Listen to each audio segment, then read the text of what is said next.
Udah. Eh, eh, Assalamualaikum warahmatullahi wabarakatuh. Kami dari kelompok satu. Nama saya Ridho Estatiko. Nama saya Muhammad Raffi Rajikin. Nama saya Dimas Rizky Purwanto. Sekarang kami akan menjelaskan tentang algoritma dan media penyimpanan berkas basis data.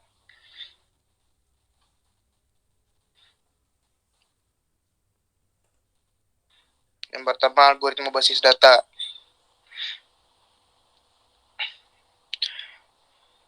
Algoritma basis data itu apa? Intinya adalah sekumpulan data yang terstruktur dan terbatas yang diimplementasikan ke dalam bentuk program komputer dan menyelesaikan suatu masalah komputasi data.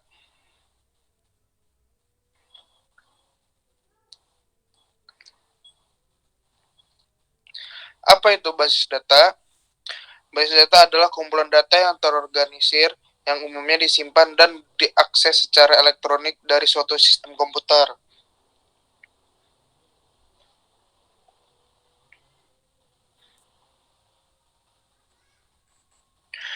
Contoh algoritma basis data. Algoritma mempelajari sistem berkas itu ada 5. Yang pertama, baca bagian pendahuluan serta deskripsi umum mengenai organisasi berkas sekaligus cara pengolahan yang sesuai. Yang kedua, pelajari contoh mengenai bagaimana data dalam berkas diproses. Yang ketiga, perluas pengetahuan tentang keunggulan, kelemahan, perluasan terhadap organisasi berkas tersebut.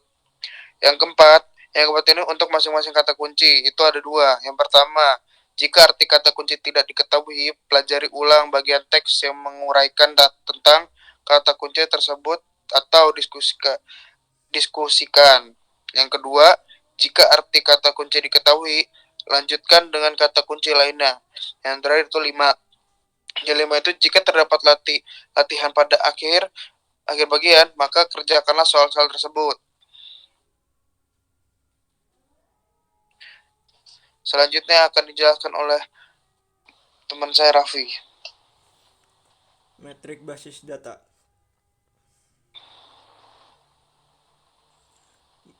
Bagaimana cara untuk mengetahui kondisi tersebut sudah atau belum tercapai? Jelas diperlukan suatu alat ukur yang mampu memberikan indikasi tentang hal tersebut.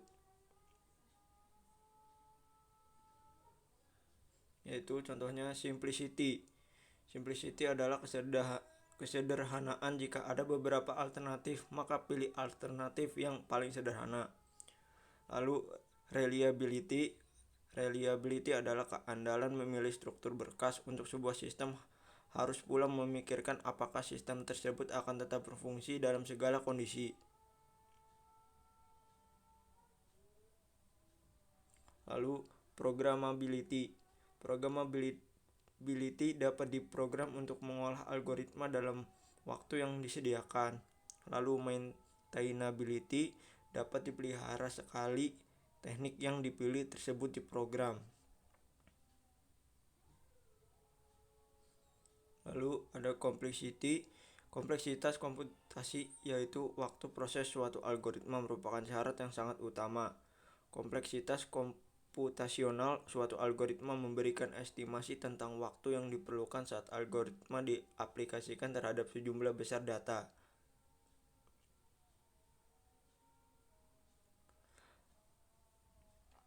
Selanjutnya akan dijelaskan oleh teman saya, Adimas. Di sini ada media penyimpanan berkas basis data. Teknologi media penyimpanan. 1. Penyimpanan primary memory storage, dan yang kedua yaitu penyimpanan pendukung atau auxiliary memory atau penyimpanan sekunder. Di dalam sistem komputer, program dan informasi dalam berbagai bentuk, teks, citra, audio, dan video disimpan dalam penyimpanan sekunder. Program dan informasi diambil dari penyimpanan sekunder dan disimpan sementara di penyimpanan primer untuk pemrosesan.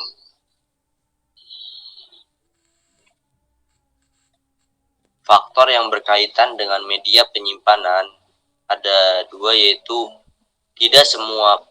yang pertama, tidak semua informasi dapat ditampung dalam penyimpanan primer berkecepatan tinggi.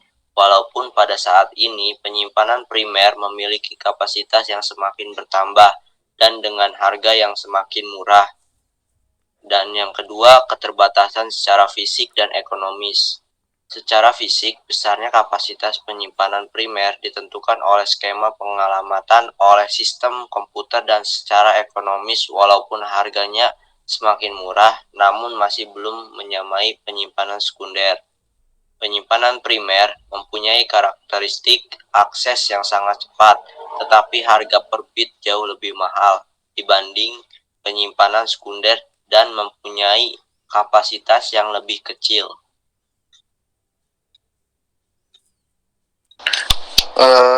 Sekian presentasi dari kelompok kami.